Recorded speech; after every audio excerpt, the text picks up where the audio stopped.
దళిత వర్గాలను ఆర్థికంగా బలోపేతం చేసి యువతకు చక్కటి ఉపాధిని కల్పించే విధంగా కూటమి ప్రభుత్వం యాక్షన్ ప్లాన్ సిద్ధం చేసిందని ఆ దిశగా కార్పొరేషన్ కు ముందుగా సాగుతోందని ఆంధ్రప్రదేశ్ రాష్ట్ర మాల కార్పొరేషన్ చైర్మన్ పెదపూడి విజయ్ కుమార్ తెలిపారు. కాకినాడ జిల్లా తొలి మండలం వేలంపాట పంచాయతీలో పౌల్ట్రీ ప్రాంతాన్ని రాష్ట్ర మాల కార్పొరేషన్ చైర్మన్ పెదపూడి విజయ్ కుమార్ సందర్శించారు. ప్రాంతంలో గత 30 ఏళ్ల క్రితం దళిత వర్గాలను అభివృద్ధి చేయడానికి అప్పటి ప్రభుత్వం ఏర్పాటు చేసిన పౌల్ట్రీ జోన్లో లబ్ధిదారుల వద్ద నుండి ఆక్రమించారనే ఫిర్యాదులతో క్షేత్రస్థాయిలో పరిశీలించమని సంబంధిత వ్యక్తులపై చర్యలు తీసుకోవాలని అధికారులను ఆదేశించారు.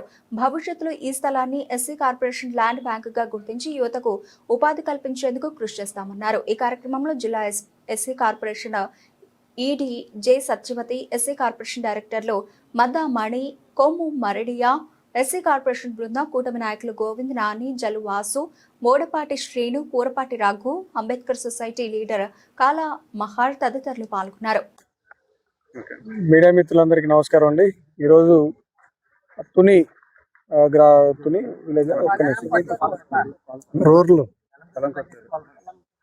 మీడియా మిత్రులందరికీ నమస్కారం అండి. ఈరోజు తుని దగ్గర ఉన్నటువంటి ఎస్సీ కార్పొరేషన్ పౌల్ట్రీ కాంప్లెక్స్ సందర్శించడం జరిగింది.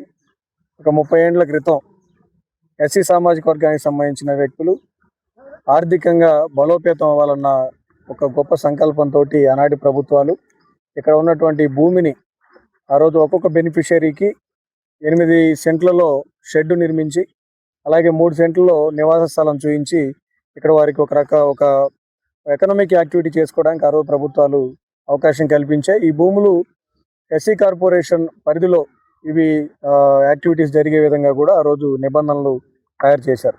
కానీ ఇన్నేళ్ల తర్వాత ఇక్కడ ఎక్కడ కూడా పౌల్ట్రీ యాక్టివిటీ జరగట్లేదు.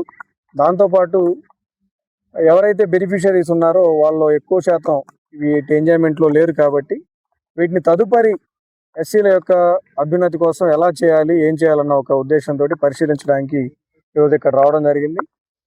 పరిశీలించిన తర్వాత తెలిసిన అంశాలు ఏంటంటే, వీటిలో అనేక మంది వీటిని బయటికి సేల్ చేసేయటం నిబంధనలకు విరుద్ధంగా, కొంతమంది బయట నుంచి వేరే సామాజిక వర్గాలకు సంబంధించిన వాళ్ళు నిబంధనలకు విరుద్ధంగా వాళ్ళు కొనుగోలు చేయడం, కొంతమంది అక్రమంగా ఇక్కడ స్టాండర్డైజ్డ్గా ఇల్లు కట్టుకోవడం, కాంక్రీట్ స్ట్రక్చర్స్ వేయడం అనేది పరిశీలించాం. వారందరికీ కూడా చట్టపరంగా ఏవైతే నిబంధనలు ఉన్నాయో ఆ నిబంధనలకు అనుగుణంగా వాళ్ళకి మా అధికారులను కూడా సూచించాం. వాళ్ళు నోటీసులు ఇస్తారు. నోటీసులు ఇచ్చిన తర్వాత రానున్న రోజుల్లో, ఎంత టైం అయినా కూడా రానున్న రోజుల్లో వీలైనంత త్వరగా ఈ పర్టికులర్ కాంపౌండ్లో గతంలో ఎలా అయితే ఒక ఎకనామిక్ యాక్టివిటీ జరిగిందో అలాగా ఎస్సీ యువత లబ్ధి పొందే విధంగా ఒక చక్కటి కార్యక్రమాన్ని ఇక్కడ రూపొందించడానికి చర్యలు తీసుకుంటాం ప్రభుత్వం నుంచి. కూటమి ప్రభుత్వం ఈ రోజున ఎస్సీల యొక్క ఆర్థిక అభివృద్ధి కోసం, మార్కెట్లో ఈరోజు మారుతున్న పరిణామాలకు అనుగుణంగా ఎస్సీల అభివృద్ధి కోసం